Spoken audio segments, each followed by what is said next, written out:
Good morning, students. So, please come to the topic. We are in reproduction, and we started the reproduction in plants. As we studied, plants are very intelligent and they will undergo the reproduction by three means. They are vegetative, asexual as well as sexual. Vegetative reproduction is by the vegetative parts. Generally in any plant or in any animal, those parts which are not directly connected with the reproduction are called as vegetative parts. I mean to say, in the plant's roots, stem, leaves, they will be considered as the vegetative parts, while the flower will be considered as the sexual part. In the same way, even in the animals also, sex organs and the sex cells will be considered as the reproductive parts, while all the other parts like hands, different organs like kidneys, heart, they are all the vegetative parts. So if any vegetative part take part in the reproduction, such type of reproduction is called as vegetative reproduction. Then if you come to the little advanced reproduction, especially in case of the plants, that is asexual reproduction. This also occurs in different ways. Especially here the spores will form. Very interesting thing, as we discussed in the previous class. Or it may also occur by the method called as budding, fragmentation, fission. Fission means splitting into two or into multiple. Or by the spores. About the spores, we studied the example of the mucor, aspergillus. Specialized asexual bodies called as spores. If you go for few gymnosperms like cycas, the leaves they produces the spores. Please follow carefully how interesting it is. Such leaves are called as sporophylls. PHYLL, fill means leaf. Specialized leaves are established in the plants belonging to the group gymnosperms, which we call them as sporophylls. They are also considered as the fertile leaves. These sporophylls will have the sporangia at their dorsal side, in which specialized bodies called as spores are formed. Generally, these spores are diploid in their condition. Please follow. Diploid, I am using a word. All the cells are divided into two depending on the presence of the chromosomes and number of chromosomes. And the haploid as well as diploid cells. If suppose to indicate one character, only one set of chromosomes are there, such cells are called as haploid. If suppose two sets are there, they are called as diploid. So such sporophylls are there in few plants, and the dorsal sides of which contains the sporangia generating the specialized asexual bodies is called as spores. And when these spores are liberated from the sporangia because of the breakage of the sporangial wall, and they will be dispersed through the air, and whenever they dropped on the suitable substratum, they will germinate to give a new plant. As a whole, what I want to tell is, whether it is vegetative or asexual reproduction, there the number of parent is one. That is the reason why the characters in the offspring are constant. I mean to say you cannot expect any new characters in the next generation. That is a minus point of these two types of reproduction. To overcome this problem, as far as plants are concerned, they learned for the third type of reproduction, which we call it as sexual reproduction. Please follow carefully. Sexual reproduction. This is a highly developed type of reproduction. Sexual reproduction, where two parents are included, in which one is male and one more is female. Actually, according to one study, all the sporophylls are closely packed in each other. I can say in other words, embedded in each other to form a flower. As we discussed the structure of flower in the previous class, I will try to draw once again. The longitudinal section of flower, Elesa flower, longitude, niluvu kota. You see,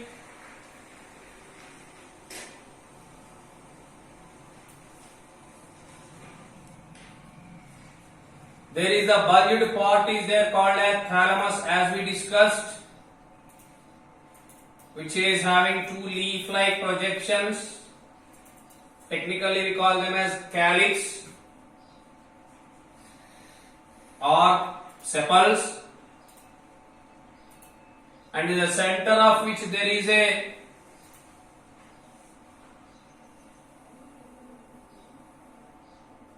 part is there as the fourth whorl, WHORL, whorl, which is called as gynoecium, and the second position is there, which is in different colors. I will draw with yellow.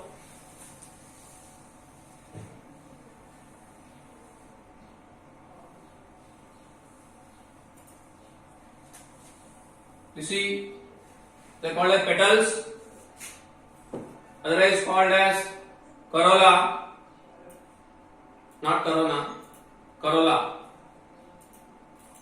and germinating or developing either from the petals or from the sepals or from the base of the ovary.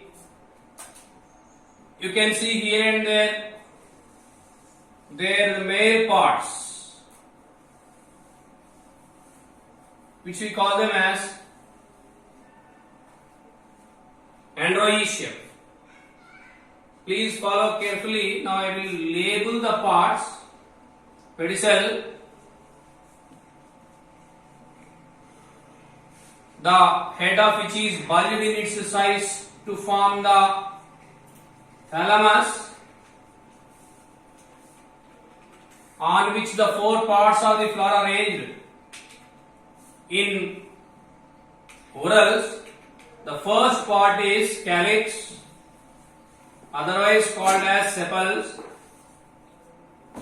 The second part, which is in different color, the main function of which is to attract the insects for the sake of pollination, called as corolla, otherwise called as petals. Third whorl is androecium, otherwise called as stamen, which is the male part of the flower, and the center one is called as gynoecium, which is otherwise called as pistil, which is denoted like this, and which is the female part of the flower. Dear students, here I am showing a bisexual flower. The flower with both sexes is called as bisexual flower. Sometimes you can see only androecium or gynoecium. Such flowers are called as unisexual in their nature. Today let us come to the study of the reproductive bodies, because already we discussed about the four parts and their functions majorly. Calyx helps in the protection of the flower when the flower is in the form of a bird.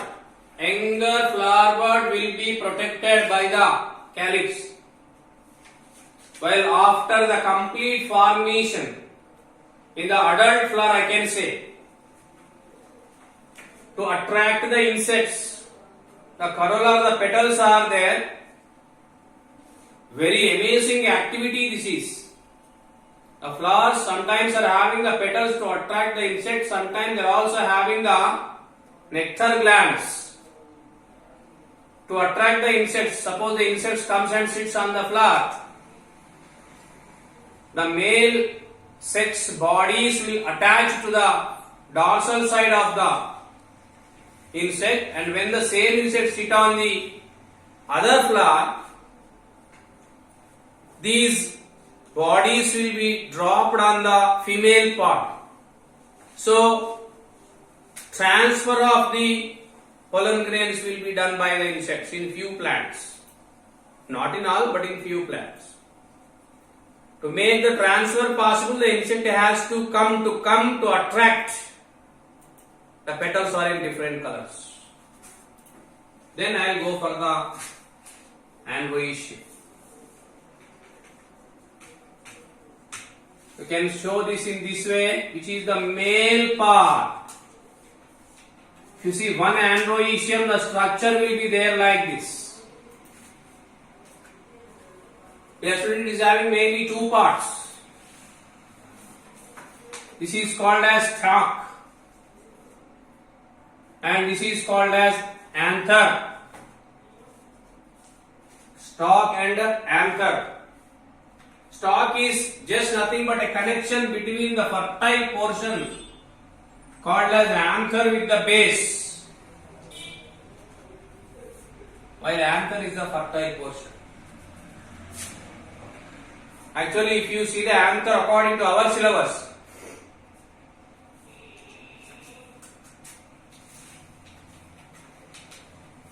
in its transverse section it will be like this.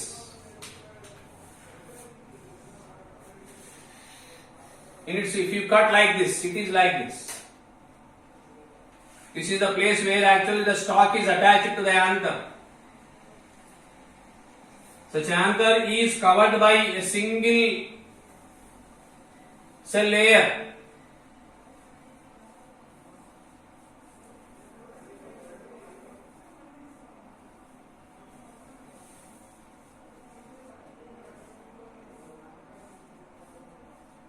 Which we call them as epidermal cells.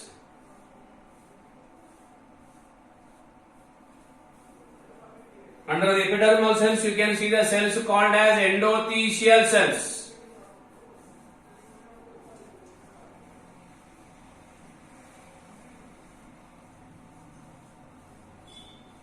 They are in one or two rows, please. Please follow carefully. They are there in one or two rows. The endothelial cells.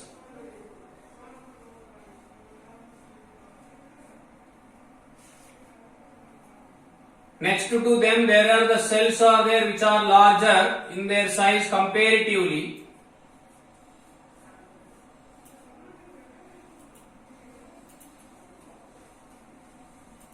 Called as tapetal cells, which are having a specified nucleus. Tapetal cells. I am talking about the transverse section of the anther. And in the center, there are the cells are there which are there called as spore mother cells.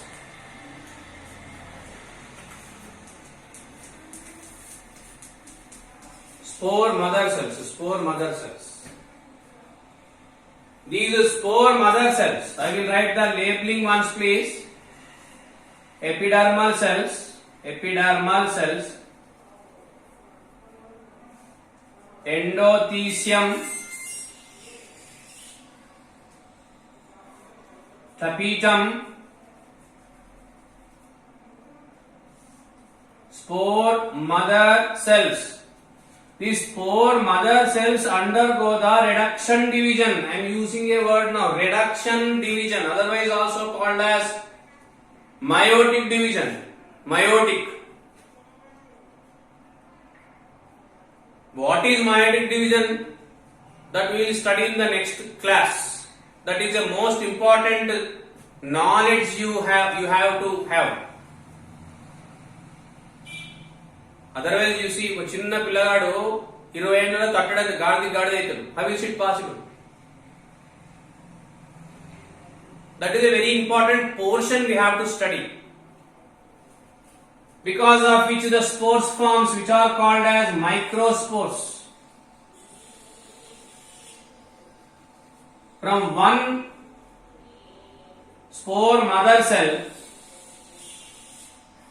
4 microspores will form. Microspores also called as pollen grains.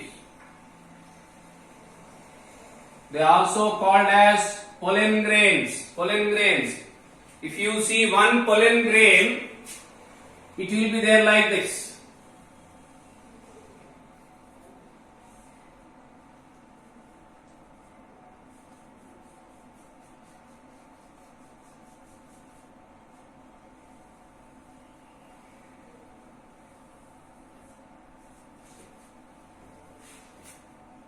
It is covered by 2 layers called as exine and intine, and 2 nuclei are there, primary male nucleus and secondary male nucleus. Primary male nucleus and secondary male nucleus. This such millions of spores. I drew the diagram of one spore. Such millions of spores are there in each anther. There is a big paper question is there. Suppose if there are 300 spore mother cells are there in one anther, how many spores will form? 300 into 4, 1200 spores will form into 4. Why? Because one spore mother cell will give, after the reduction division, the 4 spores. Anyway, chromosome number will be halved. That will be cleared later when we are discussing about the part called as cell division. Such millions of spores will be formed inside. For the formation and development of the spores, energy is needed, and such energy will be given to the spore mother cells by the tapetal cells. I mean to say that the tapetal cells are nutritive in their function. Nutritive in their function. I mean to say once again that when the pollen grains are fully formed, no tapetal cells will be remained. Why? For their formation, whatever the energy it is needed will be attained, will be taken from the tapetal cells. So tapetal cells will donate themselves for the growth of the spores.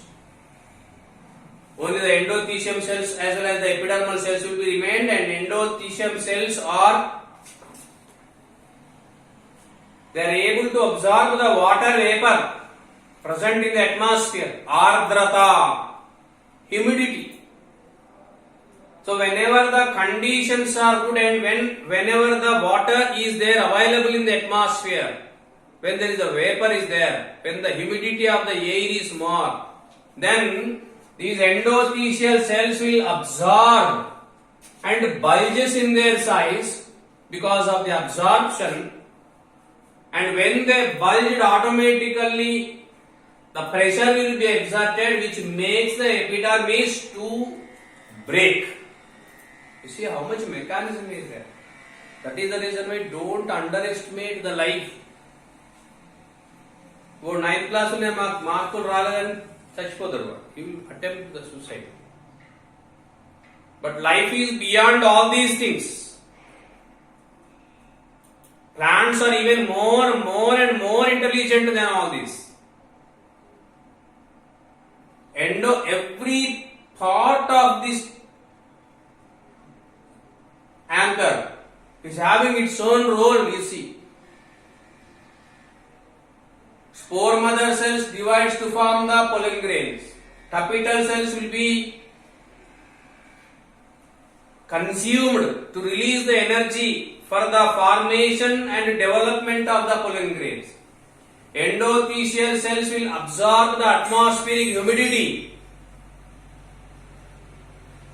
because of which they will be bulged in their size and creates needed pressure on the epidermis, by which the epidermis will break. Now see, pollen grains got a route to come out. Here the epidermal cells are broken so that all the spores, you see how they came out. They are ready for the dispersal. That is what I want to tell you. Either by the air or by the water or by the insects or by the snakes sometimes. రాత్ కి రాణి అంటారు. రాత్ కి రాణి మీ ఇంట్లో ఉందా check చేసుకోండి. Night queen. ఒక 400-500 మీటర్ల చుట్టూ వస్తుంది. The smell of the flowers of this plant. The snake likes this smell. అద్భుతంగా ఉంటుంది వాసన. ఒక 1/2 కిలోమీటర్ ఏరియా వచ్చేస్తుంది ఒక చెట్టు వాసన. By releasing, you see how interesting it is. By releasing such a chemical, we call such glands as osmophores. Dear students, I once again say plants are much intelligent than even the human being. No, I am not saying animals. Human manishi baga goppodu తెలివి కల్లోడన్న మనిషి కంటే చెట్లు చాలా గొప్పవి. Very intelligent, talented. To attract the snakes, their night queen plants are releasing such a smell which is most liking one to the snakes. Chala ishtamaina. So that the snakes can come, and when they are just moving here and there, the pollen grains of those flowers will be attached to the snakes, and when the same snake is passed to the one more plant, there are the chances are there for the dispersal. Different mechanisms are there for the pollination. I use the word called as pollination. What means pollination? Transfer of pollen grains. Pollination means transfer of pollen grains.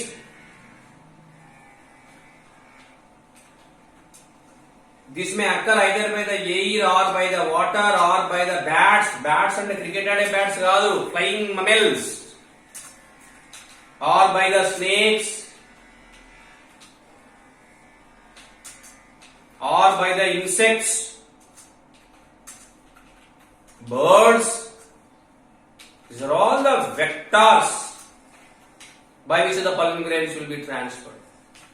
Transfer of pollen grains from one place to other place, from anther to the stigma, is called as pollination. Actually, which is two types: self-pollination and cross-pollination. Cross-pollination is advanced than the self-pollination. If suppose the pollen grains of one flower are dropped on the stigma of the same flower, sir, what is the stigma? I will come to the gynoecium to explain it. Gynoecium, as we discussed, is the female part.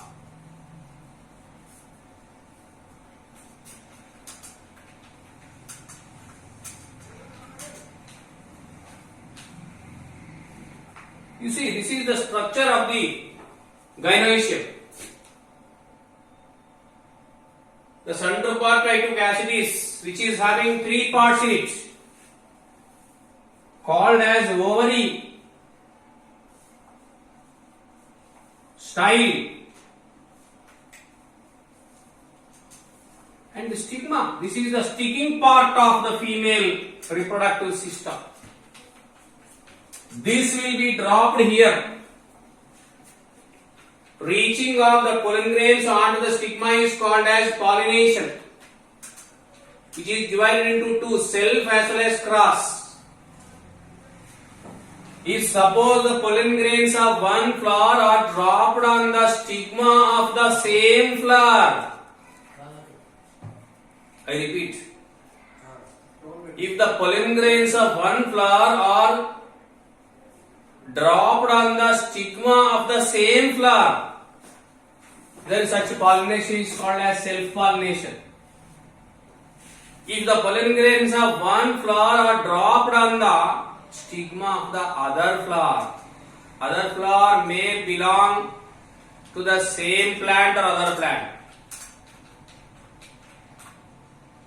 That is called as cross-pollination. Dear students, cross-pollination is advanced than self-pollination. Those pollen grains, either by any medium, travel through the air and finally reaches to the stigma. After reaching the stigma, what happens?